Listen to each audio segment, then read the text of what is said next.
Ellie Rivers was the kind of girl most people didn't notice.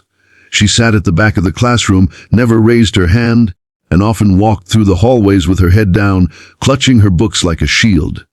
The truth was, she wasn't shy because she didn't want to talk. She was shy because she had learned that speaking up often drew the wrong kind of attention. She was the new kid, and in a school where the social order was already set in stone, that made her an easy target.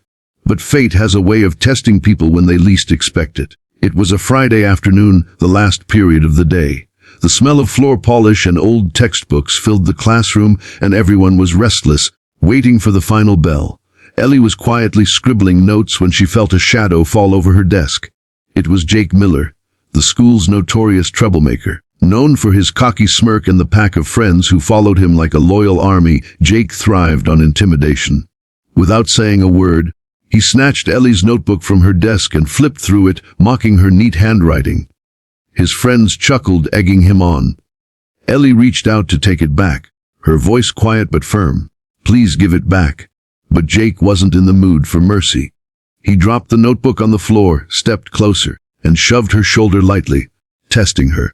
The laughter around them grew louder, and someone pulled out their phone, sensing drama. The teacher was out of the room, and the students knew they had at least 5 minutes before an adult returned. Ellie's pulse quickened. Years of keeping her head down had taught her one thing: if you don't stand up for yourself, the bullies will never stop.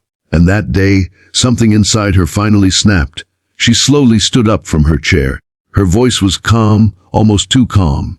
"I'm warning you, Jake. Don't touch me again." The classroom went silent for a second before the laughter erupted again. Jake took that as a challenge. With an exaggerated grin, he reached out and gave her another shove, this time harder. That was his last mistake. Before anyone could blink, Ellie grabbed Jake's wrist, twisted it in a precise motion, and sent him stumbling backward. It wasn't brute strength, it was skill. She moved like she had been trained for this moment her entire life. Jake's knees buckled as she hooked his leg with hers, sending him to the floor with a thud. In less than 10 seconds, the school's toughest bully was flat on his stomach, his arm pinned behind his back. Gasps filled the air. The laughter died instantly. Jake let out a yelp of pain, not enough to hurt him badly, but enough to let him know she wasn't someone to mess with. Ellie released him, standing tall and composed. "I told you not to touch me." The Jake scrambled to his feet, his face red not from pain, but from humiliation. His friends looked around awkwardly, unsure whether to laugh or run. Ellie simply picked up her notebook, sat back down, and continued writing as if nothing had happened.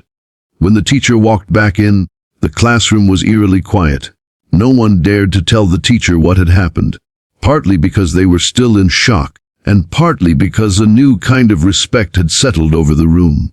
What they didn't know was that Ellie had been training in martial arts since she was 7 years old. Her father, a retired military officer, had taught her not just how to defend herself physically, but also how to remain calm under pressure. She never flaunted her skills because she didn't believe in fighting without reason, but that day she had won.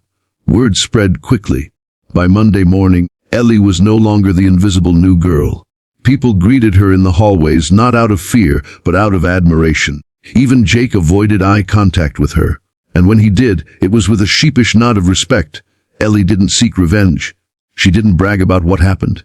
Instead, she carried herself with the same quiet confidence she always had.